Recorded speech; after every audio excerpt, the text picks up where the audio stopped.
Assalamualaikum warahmatullahi wabarakatuh.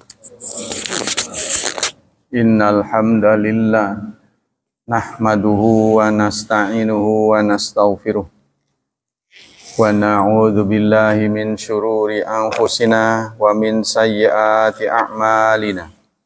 May yahdihillahu fala mudhillalah wa may yudlil fala hadiyalah.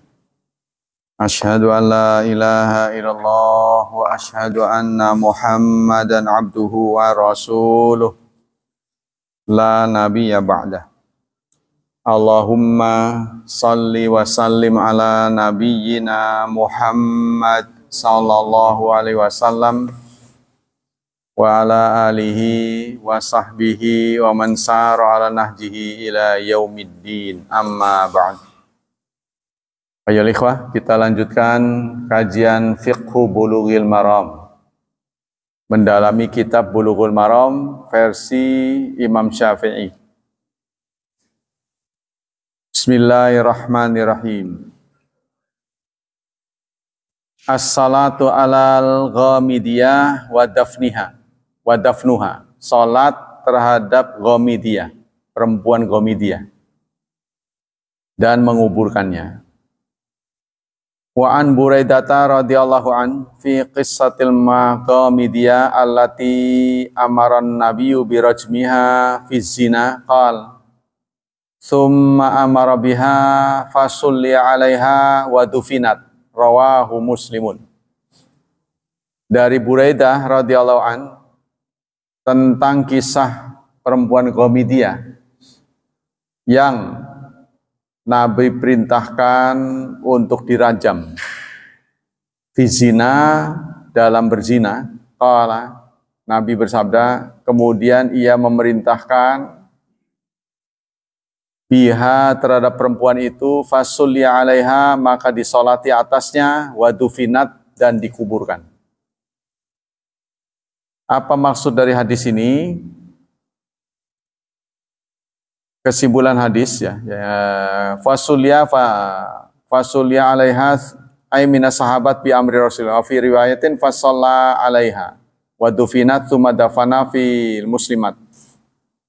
Maksudnya ada seorang wanita dari Ghamidiyah ya, datang kepada Rasulullah mengakui telah berbuat zina.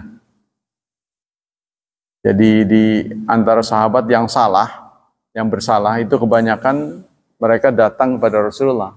Jadi bukan aparat yang memergoki mereka berbuat, tapi justru merekalah ya yang setor berita kepada Rasulullah bahwa kami bersalah, tolong dihukum. Jadi yang minta penghukuman itu justru umat. Nah, sampai-sampai di antara itu Ghamidiyah. Ada yang sampai, ya Rasulullah ini janin, saya berzina. Rasulullah diam. Terus diulangi sampai 4 kali. Baru kemudian Rasulullah menyuruh Umar bin Khattab, tolong cium mulutnya, bau mulutnya. Jika dicium, ya Rasulullah, tidak ada indikasi minuman keras. Tidak ada indikasi habis minuman keras. Berarti dia waras. Jadi kalau tercium bau minuman keras, berarti lagi mabuk. Pengakuannya ditolak. Nah, karena dia berulang-ulang sampai 4 kali, itu setara dengan memberikan kesaksian. Jadi kalau ada sebuah kesalahan dilakukan oleh yang melapor, itu butuh waktu berulang-ulang, tidak cukup sekali. Maka dirajam. Nah, kalau yang laki-lakinya itu sempat ketika dirajam dia lari. Ya, ketika disambit batu-batuan dia lari. Terus ditangkap lagi, diikat lagi, dilempari batu lagi sampai mati. Rasulullah mendapat kabar tentang larinya laki-laki ini. Lalu Rasulullah mengatakan, kenapa kalian tidak biarkan? Tuh, ya. Jadi pembiaran Rasulullah terhadap orang yang lari dari pengakuan zina ini memberikan kaidah hukum. Karena dia berzina berdasarkan pengakuan sendiri, bukan berdasarkan aparat gitu. Jadi ketahuan, bukan ketahuan, tapi dia ngaku sendiri. Jadi boleh jadi ketika dia lari berarti dia menarik pengakuannya. Kan bisa tuh orang datang ke polisi, ya dia sendiri yang ngelapor, tapi dia sendiri yang menarik tuntutan. Nah, bisa saja itu. Nah, jadi ini kaidah hukum, dijadikan kaidah hukum sekarang. Jadi kalau seorang itu datang berdasarkan laporan sendiri, dia bisa mencabutnya. Ya, tidak menuntut. Apa kesimpulan hadis ini? Inna taubata zani la tasqutu anhu haddu zina. Taubat seorang berzina itu tidak berarti gugur hadnya. Hadnya tidak berarti gugur.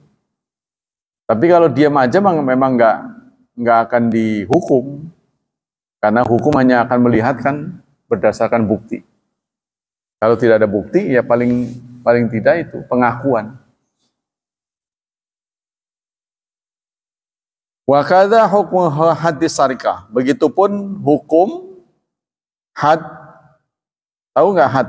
Had itu adalah pelanggaran dosa kriminal yang ketentuan hukumnya sudah ada. Itu namanya had. Ya, hududullah. Bentuk jamannya hududullah. Batasan-batasan. Jadi yang namanya had itu adalah perbuatan kriminal, kejahatan yang hukumannya, bentuk hukumannya sudah ditentukan baik dalam Quran maupun Sunnah. Kalau yang belum ditentukan gimana? Contohnya makan babi. Makan babi kan haram. Tapi kalau ada yang makan, hukumnya apa? Apa suruh muntahin doang, apa gitu? Sengaja makan gitu ya? Atau restoran jualan babi di lingkungan yang sudah disepakati hukum Islam. Gimana caranya? Itu namanya takzir. Bukan had. Jadi kalau ketentuannya tidak ada dalam Quran dan Sunnah, maka larinya kepada takzir. Takzir itu adalah pertimbangan hakim. Hakim yang memutuskan, yang mempertimbangkan hukuman apa yang tepat untuk kesalahan-kesalahan atau dosa-dosa yang tidak ditentukan. Yang ditentukan oleh Quran dan Sunnah itu cuma sedikit. Hukumannya itu nggak banyak. Ya, yaitu kalau nggak salah membunuh, zina, menuduh zina, zina, menuduh zina, 3 sudah ya, mencuri, merampok. Ya, mencuri dan merampok berbeda. Jadi kalau mencuri, orangnya nggak ada, itu mencuri. Terus bendanya ditempatkan di simpanan, bendanya disimpan. Jadi hukum Islam itu beda-beda. Kalau seseorang menemukan benda berharga, tapi bukan di tempatnya, katakanlah di tong sampah, itu bukan mencuri. Kalau istilah kita sih mulung, tapi dalam Islam mulung itu nggak bisa seenaknya begitu. Kalau benda berharga itu harus diumumkan. Tapi dia tidak masuk mencuri. Kalau mencuri itu mengambil benda berharga, benda itu disimpan. Itu mencuri. Jadi banyak istilah itu, nyopet, nyuri, korupsi, maling, itu sama. Mengambil hak orang. Ya, begal, merampok, tuh, ngutil, sama itu, satuan, sedulur.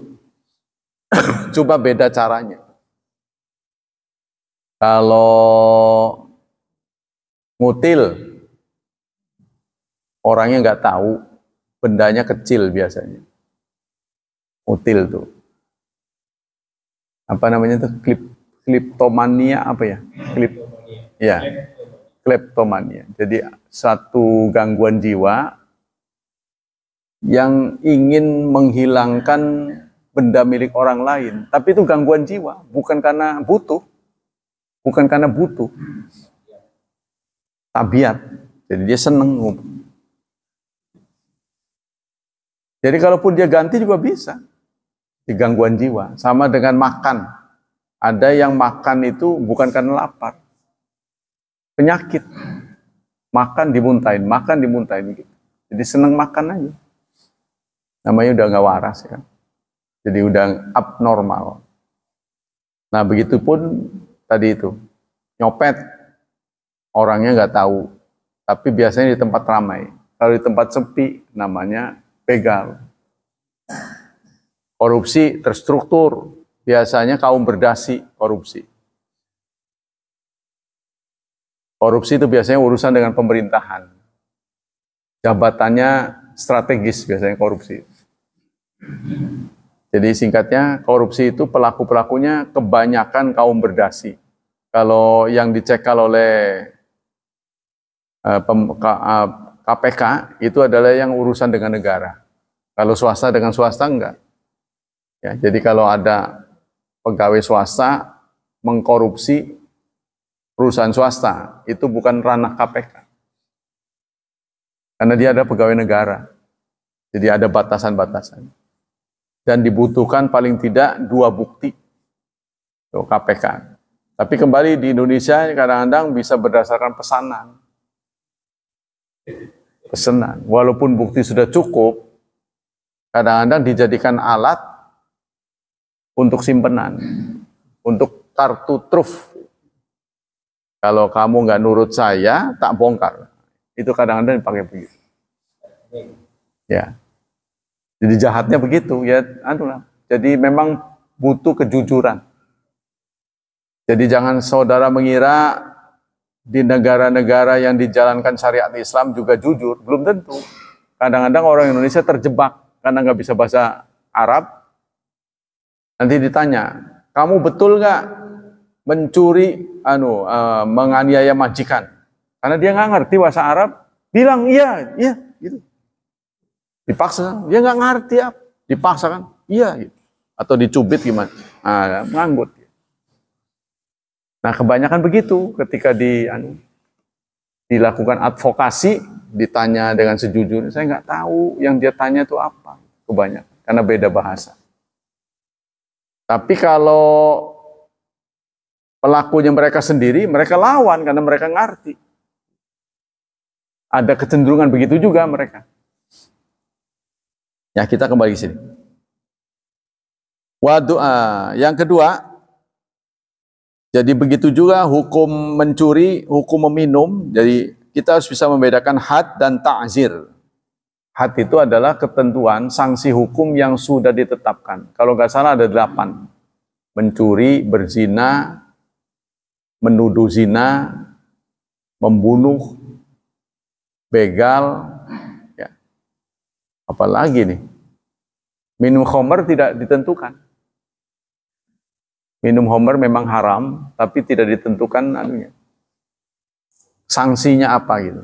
Yang ada dalam Quran itu kan, kalau nggak salah ada 8, ada 3 lagi apa nih? Mencuri, lupa lah. Yang kedua, anal iqrara wal i'tiraf hujjatun kafiyatun fi itsbati zina wa ghairi. Pengakuan terhadap suatu perbuatan kriminal itu menjadi dalil yang cukup untuk penetapan. Ya, tapi harus diperiksa apakah dia dalam keterpaksaan apa enggak. Terpaksa apa enggak? Apa disuruh? Boleh jadi yang melakukan majikannya. Jadi korbankan. Ya, kayak kasus kalau di Indonesia kasus Sambo. Kasus Sambo kan, yang jadi anak buahnya kan susah. Padahal di bagian aparat itu kan bawahan harus nurut atasan. Gimana kalau dia mendapati atasannya salah? Ya ikut satu renteng itu.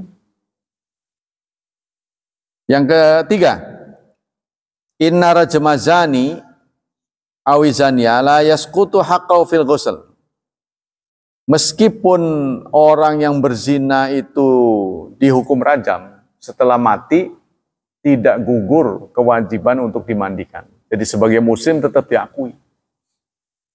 Jadi kita harus tahu ya, walaupun orang itu bersalah, melakukan kriminal, itu tidak berarti keislamannya luntur.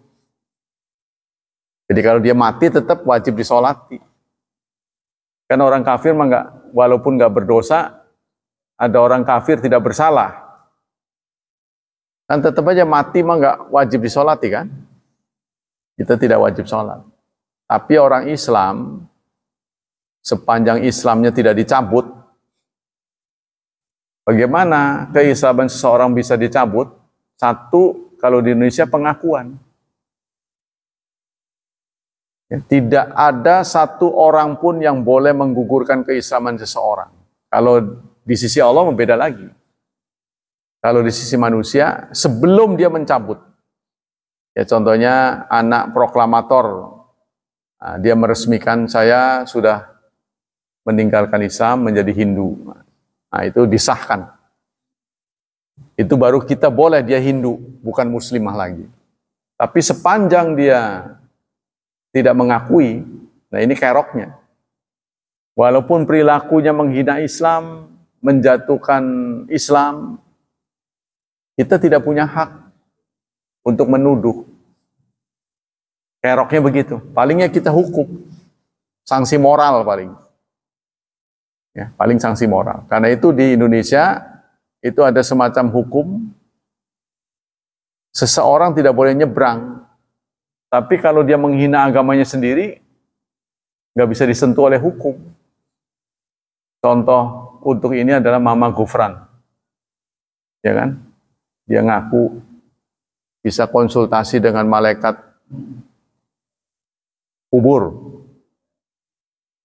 Dia bisa bicara dengan semut. Pokoknya banyak kebohongan-kebohongan.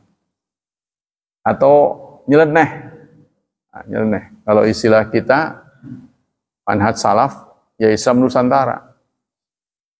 Islam Nusantara. Tawafnya baca Pancasila.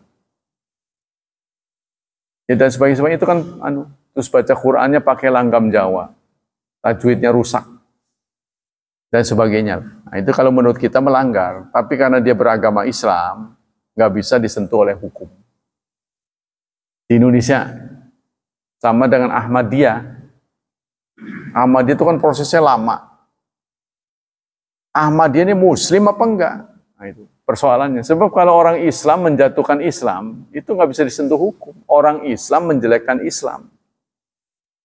Ini nggak bisa disentuh oleh hukum. Yang ada adalah orang Islam, orang bukan Islam ngejelekin Islam. Nah, itu bisa. Nah, itu di Indonesia begitu kesepakatan kita. Ya, jadi tidak menggugurkan hukuman, tidak menggugurkan keislamannya, sehingga pezina sekalipun ketika dihukum mati dengan rajam itu tidak gugur hak dia terhadap jenazahnya, yaitu apa? Dimandikan, dikafani, disolatkan dan dikuburkan. Wa fi riwayatin anna Nabi sallallahu alaiha, bahkan Nabi juga mensalatinya. Tuh. Jadi justru yang suka dihindari oleh Nabi justru orang yang ngutang, matinya ngutang. Tapi itu pun sifatnya temporal, tidak selamanya. Jadi kalau Nabi tanya, jenazah ini punya utang nggak? Punya. Udah kalian aja yang latih, dia pergi. Jadi ini sanksi moral sebenarnya. Ya, betapa orang yang terhormat seperti Nabi kita Muhammad SAW sampai menghindari mensalati orang yang punya hutang. Jadi Nabi ingin mengajar pada kita masalah hutang ini masalah yang serius. Sebaliknya, orang yang berzina berdasarkan pengakuan, Nabi memberikan penghormatan. Kan kita hadir di sholat jenazah itu berarti penghormatan. Karena sholat jenazah kan hukumnya fardu kifayah. Kita tidak hadir pun nggak ada masalah. Yang penting ada yang nyalatin kan. Kalau sudah ada yang nyalatin nggak semuanya harus. Kalau fardu kifayah mah. Tapi kalau kita hadir itu sebuah kehormatan. Nah, Nabi pun ikut mensalati orang yang dihukum rajam karena pengakuan. Karena Nabi menghargai pengakuannya itu. Jarang ada orang salah ngaku. Apalagi di Republik ini. Ya, jangankan lagi salah, bener aja enggak. Pasti marah gitu kan. Orang apalagi orang bener disalahin. Orang salah disalahin enggak mau. Apalagi orang bener. Qala Syafi'i rahimahullah wa akharun yusallu al-marjum al-imamu. Imam Syafi'i mengatakan wa akharun, pendapat yang lain, yusalli al-marju al-imam, yang salat terhadap orang yang dirajam adalah imam, wa al-fadl wa ghairuhum, serta orang-orang utama. Wa qala jami' ulama fa yusalli al-fusaq wal maktulin fil hudud wal muharaba wa ghairuhum. Fa yusalla, kata jumhur ulama, orang yang fasik sekalipun, artinya bukan aktivis, ya, pemalas, umat Islam yang pemalas ibadah, kadang sholat, kadang enggak, tapi kadang bukan enggak sholat sama sekali. Ya, yang boleh tidak disolat itu yang setelah Muslim tidak sholat sama sekali. Tapi yang kumat-kumatan, anggot-anggotan, itu tetap masuk keluarga Muslim, tetap disolati. Wal maktulin, dan orang yang dibunuh fil hudud, dalam hudud, ya, jadi dia menjalani hukuman. Jadi kalau dibunuh karena syahid beda, itu penghargaan. Wal muharaba, serta muharaba, pemberontak terhadap pemerintahan yang sah, mati, dia tetap punya hak untuk disolati. Kalau Ibnul Arabi mengatakan mazhabul ulama kafatus salah ala kulli muslim. Mazhab ulama kafatan, seluruh ulama sepakat as-salatu ala kulli muslim. Salat tetap wajib kepada setiap muslim. Wa mahdudun, dan orang yang sudah menjalani had. Wa marjumun, dan orang yang sudah dirajam. Wa qatilun nafsi, dan yang bunuh diri. Ya, naudzubillah, kalau ada orang Islam bunuh diri kan haram. Tapi tetap disolati. Wa waladu zina, serta walad zina, anak zina. Kalau dalam Islam sebenarnya nggak ada anak zina, ini mungkin ini ya. Apa istilahnya, orang tua yang berzina, adanya ya. Jadi kalau dalam Islam orang dewasa ngaku berzina, terutama perempuan, itu diberi diberi kesempatan. Kalau dia sedang hamil, maka ditunggu melahirkan. Kalau sudah melahirkan, ditunggu pemberian ASI. Dia memberi ASI enggak? Kalau memberi ASI, ditunggu sampai selesai. Kalau kita kan orang Islam tuh sempurnanya 2 tahun. Ya, setelah dia melahirkan, mau ngasih ASI enggak? Oh iya ngasih. Nah, kasih lagi sampai ke betul-betul tuntas. Yang berkaitan dengan anak tidak ada lagi, maka barulah dieksekusi. Ya, tidak semena-mena langsung dihukum, tidak. Wasayatil hadis, nanti akan disampaikan hadis tentang qatil nafsi, orang yang bunuh diri. Adamus salat ala qatil nafsi, tidak salat atas orang yang bunuh diri. Dari Jabir bin Samurah radhiyallahu an, utian nabiyyu birajulin qatala nafsahu bimasyaqisa falam yusalla alaihi. Nabi didatangkan seorang yang bunuh diri dengan panah. Dengan anak panah yang bermata lebar katanya. Anak panah yang bermasyakis. Masyakis ini anak panah yang bermata lebar. Matanya gede ya. Lebar gitu. Falam yusalla alaih. Beliau pun tidak menyalatinya. Nah, di satu sisi ada hadis begitu. Orang yang bunuh diri ya. Kesimpulan, hadzal hadis dalil liman yaqulu la yusalla ala qatil nafsi li isyani. Hadis ini menjadi dalil bagi orang yang berpendapat tidak wajib sholat kepada orang yang bunuh diri. Nah ini dalilnya ini. Jadi dalilnya ada dua, yang mau menyuruh sholat dan tidak menyuruh sholat. Wa hadza madhabu Umar bin Abdul Aziz wal Auza'i rahimahumallah. Ini adalah pendapat dari Umar bin Abdul Aziz dan Auza'i rahimahumallah. Jadi bagi orang yang bunuh diri tidak wajib disolati. Qala jamaahir ulama yusalla alaih. Tapi jumhur ulama mengatakan disolati. Wa ajabu an hadzal hadis. Bagaimana dengan hadis ini? Hadis ini kan dari Nabi juga. Bi anan nabiyya lam yusalla alaihi bi nafsihi. Jazran linnas. Nabi memang tidak sholat, tapi Nabi tidak melarang sahabatnya untuk sholat. Ya, sama dengan orang yang utang. Nabi nggak mau nyolatin, tapi Nabi tidak bilang, jangan, nggak begitu. Cuma dia saja. Jadi perilaku Nabi ini untuk efek jera. Ya, jadi pembelajaran kepada umatnya supaya perilaku yang tidak dihadiri beliau jangan sampai dilakukan oleh kita, yaitu bunuh diri, utang nggak bayar maksudnya. Wasuliyat alai sahabat, wasalat alai sahabat, tapi sahabat menyalatinya, kama yufhamu min riwayat Nasa'i, sebagaimana kita fahami dari riwayat Nasa'i. Jadi melihat hadis itu jangan satu saja, harus komplit ya, karena Rasulullah kadang begini, kadang begini, kadang begitu. Wa hadza kama tarakan Nabi Asad fi awal amri alaman alai dainun jazran lahum anit tasahul fil istidana. Ini juga dilakukan Nabi pada periode pertama orang yang punya utang. Karena pada waktu itu ya marak orang utang nggak bayar di zaman Nabi. Maka untuk pembelajaran beliau tidak mau menyolatinya sebagai sanksi moral. Tapi beliau tidak melarang sahabat untuk mensolatinya. Jadi kalau betul-betul haram pasti udah bubar.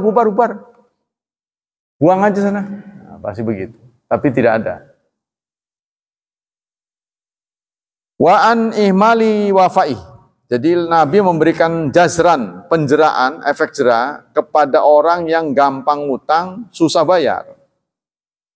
Wa amara ashabahu bisalat alaih, dan beliau menyuruh sahabatnya untuk salat. Sallu ala sahibikum, dengan kata-kata beliau, salatilah temanmu itu yang punya utang nggak bayar. Tapi beliau sendiri nggak mau.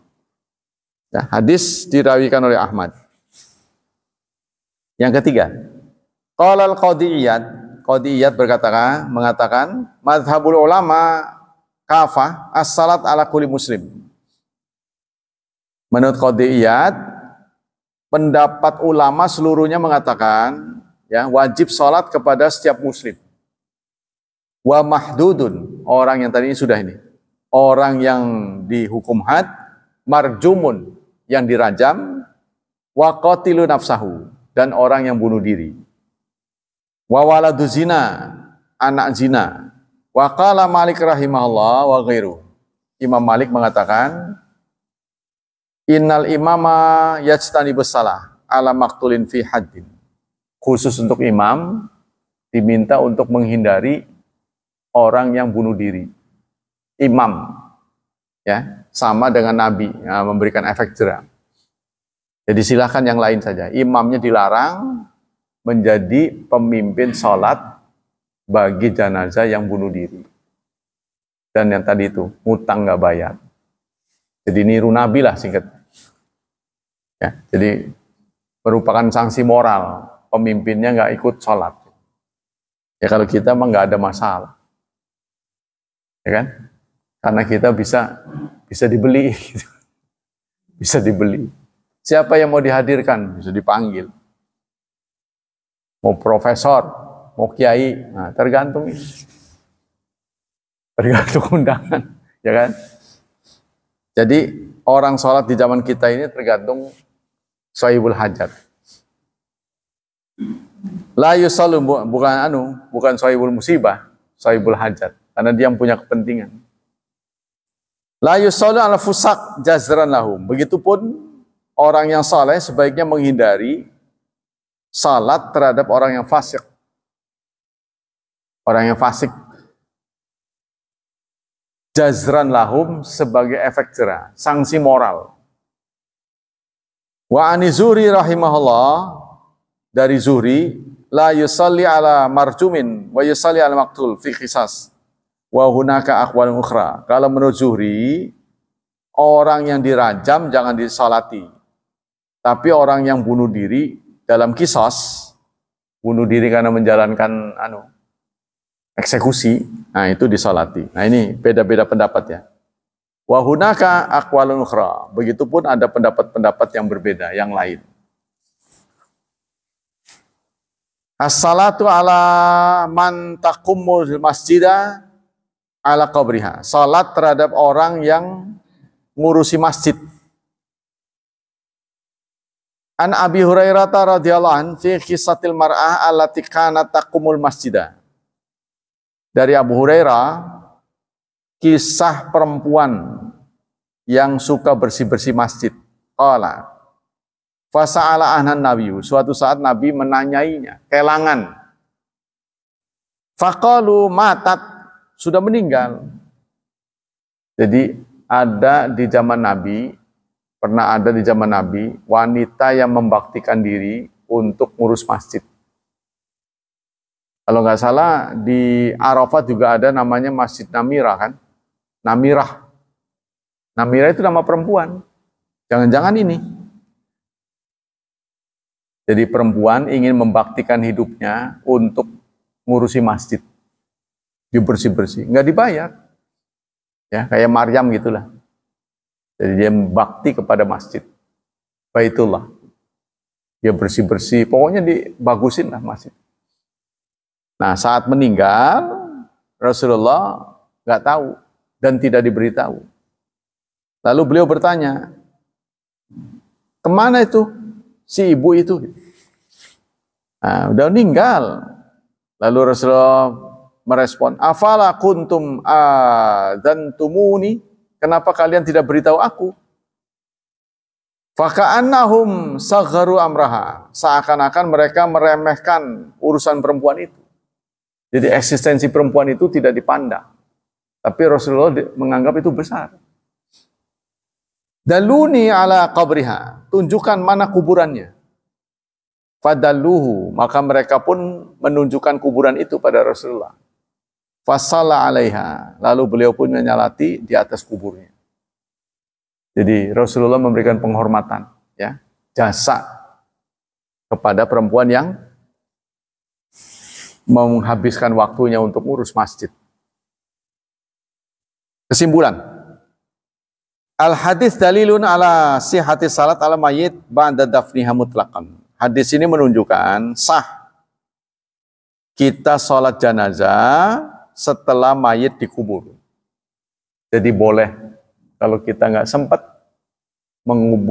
mensolati seseorang sebelum dikubur, kita boleh mensolatinya setelah dikubur. Sawa'un sulya alai qabla dafni amla. Baik, apakah jenazah itu sudah disolati atau belum sebelum dikubur. Ya, kadang-kadang saking bingungnya orang mengubur jenazah tidak menyalati dulu. Ini terjadi kalau lagi kisruh, perang, atau dalam musibah, banyak sekali mayat-mayat. Sehingga ngubur-ngubur, belum disolati kan. Kelalen, itu nggak usah dikeduk lagi di atasnya. Ya, jadi Islam itu sudah memberikan sedemikian rupa aturan-aturannya. Kalau begini, kalau begini, terus lengkap lah. Wa muwafiqu hadza wa ila hadza madhhab Syafi'i. Begitulah pendapat Syafi'i wa muwafiquhu. Dan yang setuju dengan beliau. Wa fi adilatun ukhra, ada lagi pendapat yang berbeda. Wa huwa unwal bab fil Bukhari rahimahullah. Wa qala Ibnu Mundzir qala bi masyru'atil jumhur. Kata Ibnu Mundzir, jumhur mensyariatkan orang yang sudah meninggal sekalipun, sudah dikubur, tetap harus disalati. Yang kedua, bayanu makana alai nabi minat tawaddu' wa rifqu bi ummati. Menjelaskan ya betapa rendah hatinya Rasulullah. Jadi meskipun sekedar seorang tukang sapu, tapi jasanya tidak terbalas. Karena beliau membersihkan masjid tanpa meminta apapun. Wa tafaqada ahwalaha. Beliau bahkan merasa kelangan. Wal qiyamu bi huquqihim. Serta qiyam ya. Melaksanakan hak-haknya. Wal ihtimam bi masalihim. Serta mementingkan maslahat mereka fi ukhratihim wa dunyahum. Memang kalau di lingkungan kiai itu ada orang begitu. Ada orang yang mungkin keluarganya sudah nggak ada atau gimana ya. Jadi dia membaktikan hidupnya di situ, ngerewangi kiai, ngurusi tamu-tamu. Ya, kiai juga pengertian, sisi pribadi orang itu juga dijamin oleh kiai. Tapi dia begitu itu bukan daftar, bukan gitu. Ya alamiah aja dia ngerewangi. Kan pasti makannya juga diurus kan. Udah makan belum? Makan. Ada orang yang begitu, yang sudah mungkin kehilangan saudara, ya sudah terfikir juga kalau balik ke kampungnya banyak kemungkaran gitu, sehingga dia hidup di pesantren aja, sampai tua, sampai kematian, membaktikan diri. Tapi kalau di zaman Rasulullah, orang yang sering menolong Rasulullah itu di kemudian hari jadi ulama besar. Kalau dulu ya, jadi kalau dulu tuh sampai tukang sembelih kambingnya saja, karena saking banyaknya kambing yang disembelih, orang akekah, berkurban, jadi ada spesialis tukang sembelihnya. Sampai bisa baca kitab. Tukang sembelihnya aja bisa baca kitab. Kalau kita terbalik, yang belajarnya nggak bisa-bisa. Kalau kita, jadi ini kemajuan zamannya. Kemajuan zaman karena terlalu banyak yang dipikiri. Kalau dulu kan sederhana. Dulu kan sederhana. Orang sekedar tamat SMA, peluang kerja banyak, lowongan. Sekarang S1 aja banyak yang nganggur. Ya, dituntut S2. S2 udah punya S2, dituntut S3. Sekarang ini karena terlalu banyak jumlah penduduk. Jadi kita harus pandai-pandai membekali anak-anak kita dengan multi talenta. Karena kita nggak pernah tahu keinginan zaman di waktu dia nanti besar apa. Kita membekali dia begini, nggak taunya lakunya itu. Ya kan? Jumlahnya udah banyak, ahli-ahlinya. Kita kan begini ini, seperti dokter kan, kita kan kekurangan dokter atau kelebihan dokter. Karena dokter zaman dulu kan ikatan dinas, sekarang enggak. Ya, untuk mendapatkan praktek saja, harus kemis-kemis ke pemerintah. Harus ini dulu, istilahnya, kerja bakti dulu. Di puskesmas dulu berapa tahun gitu. Paling enggak 2 tahun baru dapat izin praktek. Tuh, izin praktek pun diawasi. Itu berlaku ada ininya, ada kadaluarsanya, ada waktunya. Harus daftar lagi, daftar ke IDI ya, Ikatan Dokter Indonesia. Ya, harus ada daftar ulang. Sama dengan orang sekolah. Tapi kalau dia pinter, waris. Sana ke sini ke sana. Kadang-kadang ya itu nasib susah ditebak ya. Wal ihtimam, yang ketiga, fil hadis dilalatun listibabil i'lam bil mayyit. Hadis ini menjelaskan istihbab, dianjurkan memberitahukan mayit. Ada yang pernah merasa risih memberitahukan kematian seseorang, boleh nggak lewat speaker? Ada yang pernah merasa risih, inna lillahi wa si anu meninggal. Ada yang merasa risih. Nah ini ada dalilnya. Jadi Nabi pun kenapa kalian tidak beritahu aku? Ya, kalau pemberitahuan nggak boleh, pasti Nabi tidak menegur. Kemana tuh ibu yang suka nyapu dan meninggal? Rasulullah merespon dengan, kenapa saya nggak diberitahu? Nah, kan berarti beritahu boleh. Ya, kalau pemberitahuan nggak boleh, oh ya, jadi udah meninggal, pasti sebatas itu. Kenapa kalian tidak beritahu aku? Ya, ini dalil bagi yang membolehkan. Yang keempat, innal qaula bi anna salat al-qabri min khasaisihi la yunhaddu. Pendapat bahwa salat di atas kubur itu termasuk khasais, termasuk hal-hal yang sifatnya prerogatif dari Rasulullah, itu tidak bisa diterima. Artinya ada orang yang tidak membolehkan orang yang tidak sempat sholat sebelum dikubur, lalu dia sholat di atas kubur. Ya, ada yang tidak membolehkan berdasarkan dalil apa yang dilakukan oleh Rasulullah ini adalah pribadi Rasul, kata dia. Tidak berlaku untuk umatnya. Nah, ini pendapat yang tidak bisa diterima. Nah, walaisa alai dalil, tidak ada dalil kecuali ada satu fatwa Syekh Utsaimin tentang pemberian bunga. Bunga-bunga yang diletakkan di atas kubur. Nabi sih bukan bunga ya, pelepah korma. Pelepah korma diletakkan. Nah, ini penghuninya sedang diazab. Lalu beliau mengambil pelepah korma, ditaruh di atas kubur.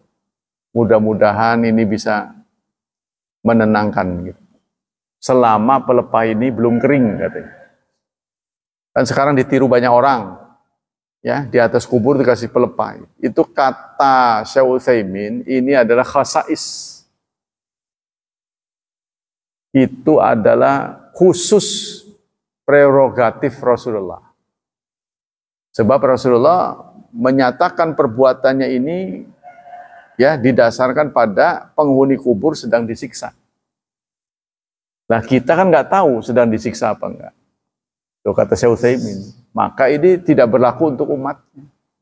Karena Nabi punya pengetahuan ini disiksa, maka ditaruh. Nah, kita juga punya jawaban, disiksa ta ora sing penting tak dokon. Namun orang disiksa mau orang apa? Namun disiksa ya lumayan. Jawab aja umatnya. Kata Syekh Utsaimin juga melawan. Kalau Anda berpendapat begitu, berarti Anda suudzon.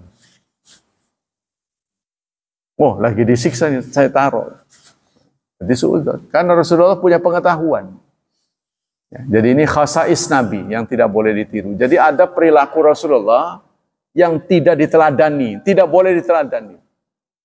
Tapi nanti Nabi ngomong. Contohnya beliau beristri 9, kan nggak bisa diteladani. Ya kan? Tapi ada juga pendapat yang meneladani. Dasarnya dari mana? Dasarnya dari surat An-Nisa juga. Allah Subhanahu wa taala dalam surat Nisa berfirman, nikahilah perempuan-perempuan 2, 3, 4. Kan dijumlah 9. 2 ditambah 3 ditambah 4 jadi 9. Ada yang berpendapat begitu. 2 tambah 3 tambah 9. Yang keempat, yang ketiga, masih ketiga. Wasayati na'yul Najasyi bil hadis. Nah, nanti akan dijelaskan juga Rasulullah sendiri yang memberitahu wafatnya Najasyi.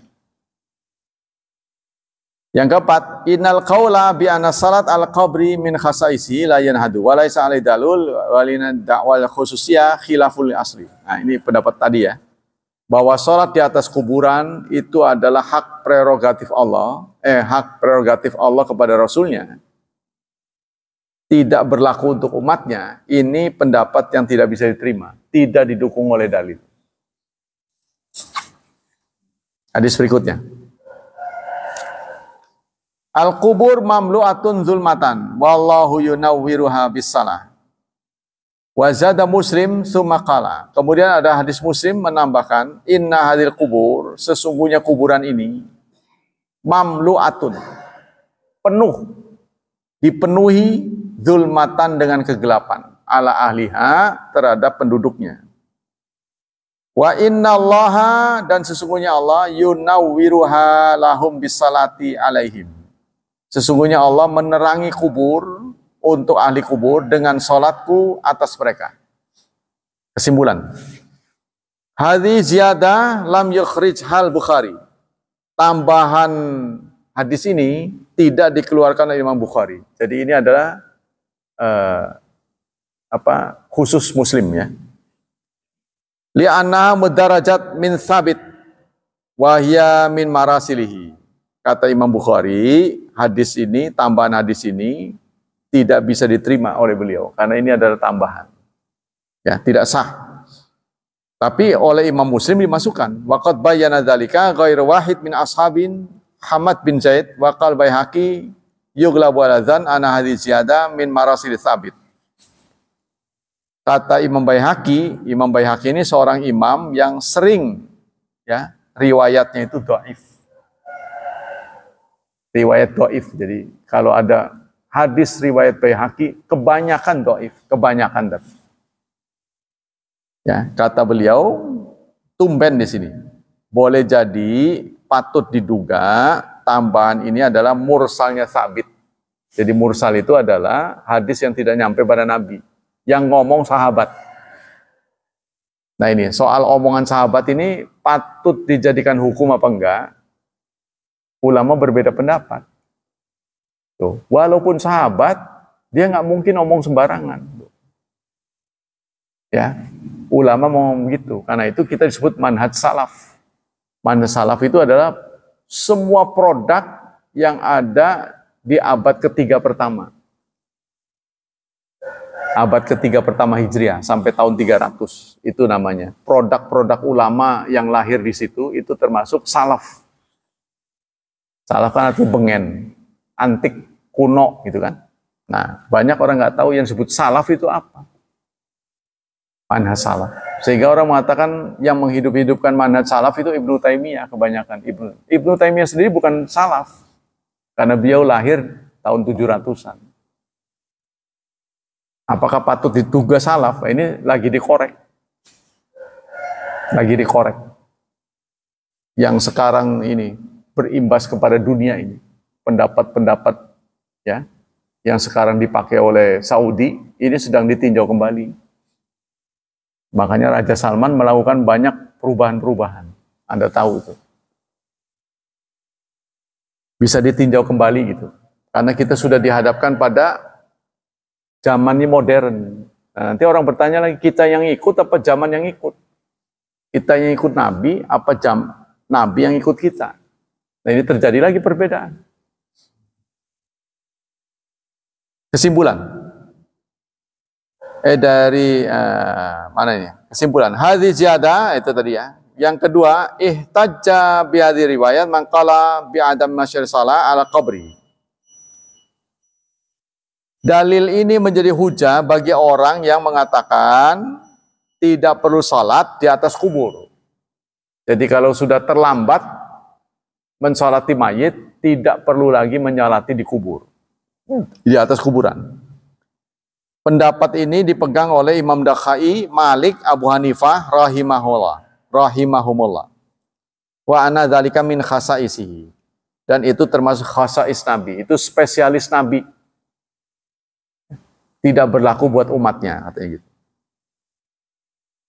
Ta'aqaba Ibnu Jan wa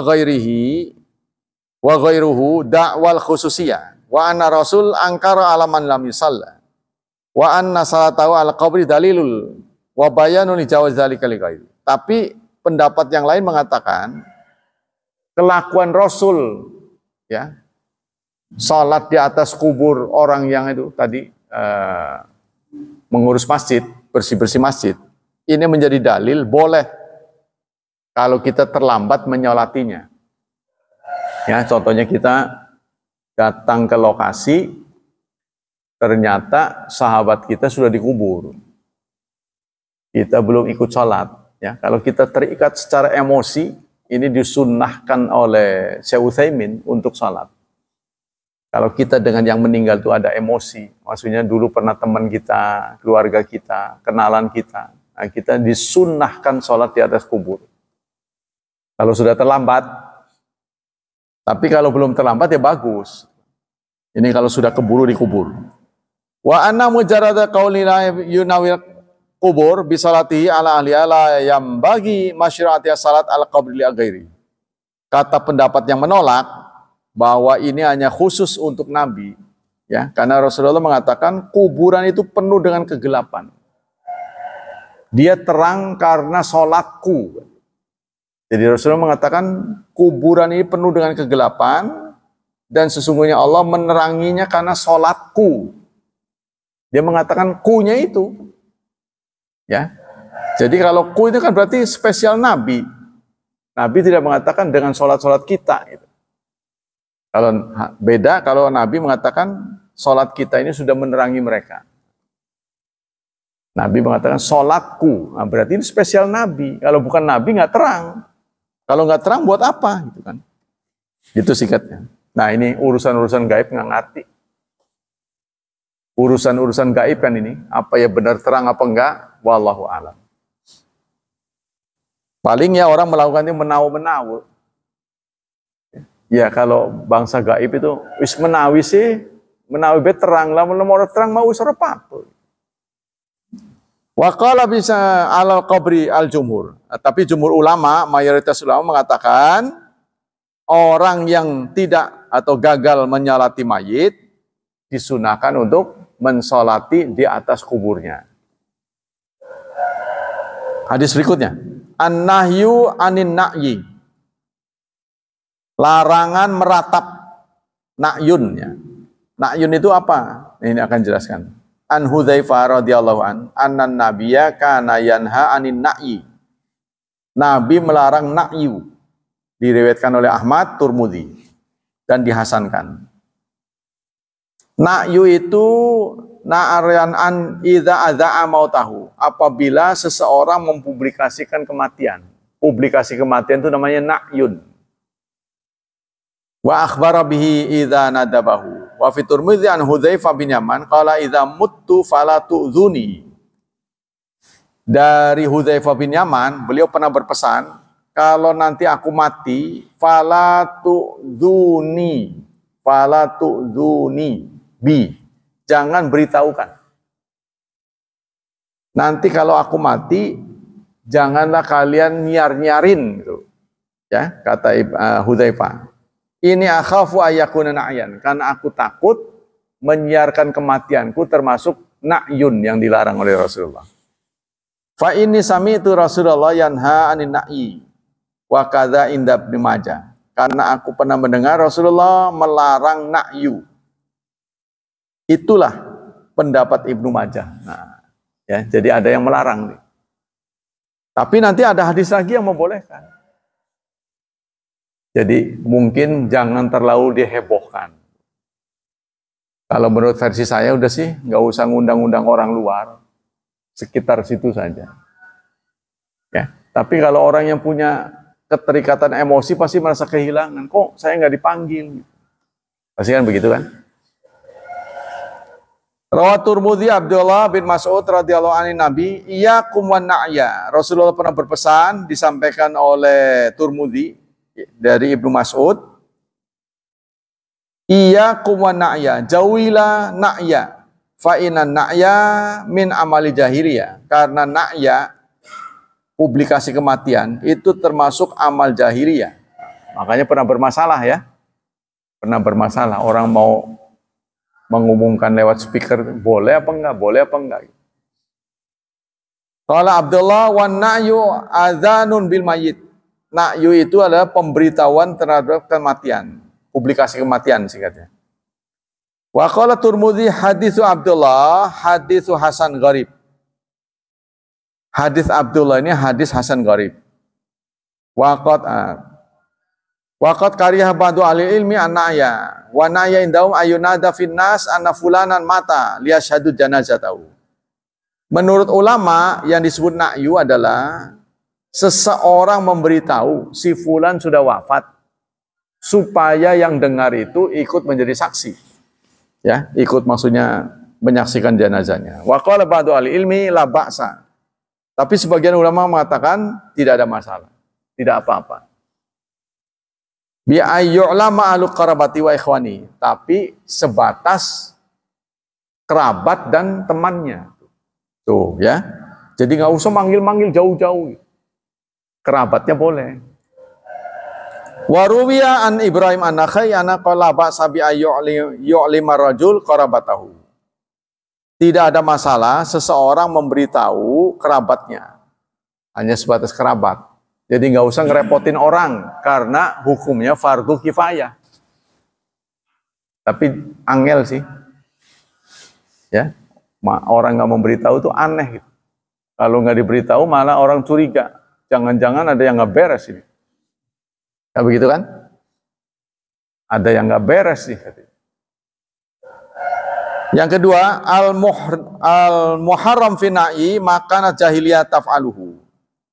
Na'yu yang diharamkan adalah na'yu yang pernah dilakukan oleh Arab jahiliyah. Bagaimana Arab jahiliyah? Karena kaitannya kan dengan amal jahiliyah. Ya, Rasulullah melarang publikasi kematian itu adalah perbuatan jahiliyah. Maka kita harus tahu dulu perbuatan jahiliyah seperti apa. Nah, di sini ceritakan. Kanu yursilun, mereka mengutus man yu'allim, orang yang memberitahu bi khairi mautil muslim ala abwabin dur wal aswaq. Jadi amal jahiliyah itu adalah mereka mengutus seseorang untuk memberitahu kebaikan jenazah. Kebaikan yang mati. Dia dulu ini dermawan, gitu cerita-cerita itu. Tuh, itu amal jahiliyah. Jadi kalau nggak begitu mah sekedar memberitahu mati gitu. Ya, tanpa ada kaitan menyampaikan jasa-jasanya, nggak apa-apa gitu maksudnya. Jadi yang nggak boleh itu mengungkit jasa-jasanya. Jadi sehingga orang merasa heboh gitu. Wah, ini orang besar kalau begitu. Tapi sering dianu ya. Dalam upacara militer juga disebutkan kan. Orang ini pernah ini. Sekarang ini ada kecenderungan begitu. Ya, jasanya disebut. Kalau upacara militer saya lihat. Seorang jenderal contohnya. Masa kecil beliau habiskan di kampung belajar dari SD di terus karir militernya disebut. Iya, sering disebut. Nah, itu kalau dalam Islam ya, kalau di sini nih itu amal jahiliyah. Tapi sebaliknya kalau orang yang datang nggak tahu apa-apa juga bingung gitu. Kalau dia orang kafir tuh lebih heboh lagi, malah ada fotonya. Siapa sih ya? Saya nggak kenal. Begitu. Oh, ini orangnya. Kalau kita kan praktis nggak tahu kan? Kadang-kadang tahu muka nggak tahu nama. Gitu. Kadang-kadang nama aslinya beda dengan nama yang dikenal. Kita manggilnya itu, nggak taunya namanya, nah, itu ya, yang mana ya? Nah, saya lihat mukanya, oh ini yang suka ketemu kan. Jadi, wal masyhur fil Arab kanu idza mata fihim syarif aw qatlun bu'itsu raqiban ila qabail yan'ahu ilaihim ay halaka fulan wa hadza huwal maniyun anhu. Jadi orang Arab jahiliyah kalau ada orang mulia pembesar yang meninggal, maka diutus seseorang naik kuda untuk memberitahu, telah meninggal bapak anu, jasanya ini, gitu katanya. Perbuatan jahiliyah yang dulu dilakukan begitu. Yang ketiga, majmu'ul ahadits salasu halat. Kalau dikumpulkan hadis tentang ini ada 3. Pertama, i'lamul ahli, memberitahu keluarga, wal ashab wal asrasalah, sahabat serta orang soleh. Ya, jadi kalau dikumpulkan hadis-hadis tentang pemberitahuan ini, 1, memberitahu kepada keluarga, memberitahu kepada teman, memberitahu kepada orang soleh. Fahadhihi sunnatun. Ini pendapat ini, sunnah menurut Syafi'i. Ya, jadi memberitahu keluarga, memberitahu sahabat, teman-teman, serta ahli orang saleh, itu hukumnya sunnah. Yang kedua, dakwal jam'al katsir lil mafakhar fahadhi tukrah. Yang kedua, mengundang, memberitahu kepada semua orang demi kebanggaan. Mengungkit jasanya. Ya, memamerkan jasa-jasanya. Nah, ini hukumnya makruh. Yang ketiga, al-i'lam binawin akhar kan niyahah wa nahwa dzalika fa huwa haram. Pemberitahuan yang ujungnya supaya dunia sedih. Nah, dunia sedih. Pemerintah Arab Saudi mengumumkan hari berduka ya. Saat Syekh Utsaimin wafat. Beliau kan di Jeddah. Itu konon dari Jeddah ke Mekah. Orang mengiring begitu panjangnya. Panjangnya orang melayat. Dari Jeddah ke Mekah katanya. Jeddah Mekah itu kan sini Jakarta. Jadi dunia betul-betul berkabung. Ya, jadi beliau ulama besar yang langka. Karena beliau hampir semua bidang ngerti. Satu hal yang beliau sesali adalah nggak ngerti bahasa Inggris. Nih, jadi nggak bisa bahasa Inggris. Dia sesali. Saya kurang perhatian. Tapi masih ada niat untuk belajar. Jadi beliau menguasai multidisiplin. Disiplin ilmu tafsir, balaghah, dan sebagainya bisa dia. Jarang yang begitu. Selanjutnya, Na'yun Najasyi. Ya sudah ya? Iya benar sudah waktu. Apa belum? Bentar lagi. Bisa saya bawa ini, bentar lagi berarti. Dari Abu Hurairah radhiyallahu an, nahya anna nabiyya na'an najasya fil yaum itu sudah.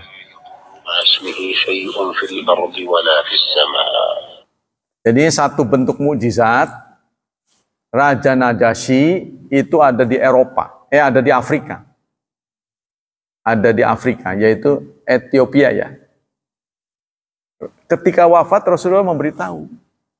Berarti itu wahyu. Raja Najasyi telah wafat. Jadi Raja Najasyi ini adalah tipe seorang raja yang masuk Islam tidak di depan Nabi. Jadi dia hidup sejaman dengan Nabi, tapi belum sempat ketemu. Jadi dia menjatakan Muslim. Maka sholat jenazah pertama dalam dunia Islam itu dilakukan oleh Rasulullah untuk Raja Najasyi. Sholat gaib maksudnya. Sholat gaib bukan sholat jenazah. Sholat jenazah gaib. Jadi jenazahnya nggak ada. Ya, untuk pertama kali dalam dunia Islam dilakukan oleh Rasulullah untuk Raja Najasyi. Makanya ini terjadi silang pendapat. Apa Raja Najasyi ini sahabat? Bukan. Ya, jadi definisi sahabat itu adalah orang yang pernah hidup di zaman Nabi, beriman. Tuh, ada yang sebatas itu. Hidup di zaman Nabi, dimanapun dia tinggal, beriman. Ya, teman Nabi beriman. Tapi ada yang memberikan syarat, pernah ketemu. Bukan sekedar ketemu, tapi mulazamah. Sering ya bergaul dengan Nabi. Ini namanya sahabat. Jadi kalau ada yang memberikan definisi seperti itu, maka Najasyi tidak termasuk sahabat. Tapi kalau ada yang memberi definisi orang yang sejaman dengan Nabi beriman, Najasyi termasuk orang yang menjadi sahabat Nabi. Jadi untuk pertama kali dalam dunia Islam, salat gaib dilakukan oleh Rasulullah untuk Najasyi. Ini nggak ketemu saya sudah beriman, apalagi ketemu. Ya, luar biasa ya. Mudah-mudahan kita juga termasuk Najasyi seperti ini. Demikianlah kajian pagi ini. Semoga Allah Subhanahu wa taala melimpahkan pahala yang berlipat ganda untuk kita. Semoga Allah tetap berkenan melindungi dan menyelamatkan kita dari wabah dan fitnah, dari syubhat dan syahwat. Dan tidak henti-hentinya kita berdoa semoga anak-anak kita ditakdirkan Allah mudah hidupnya, penuh berkah, serta menjadi hamba Allah yang salih dan salihat. Subhanakallah wa bihamdika asyhadu an la ilaha illa anta astaghfiruka wa atubu ilaik. Wassalamualaikum warahmatullahi wabarakatuh.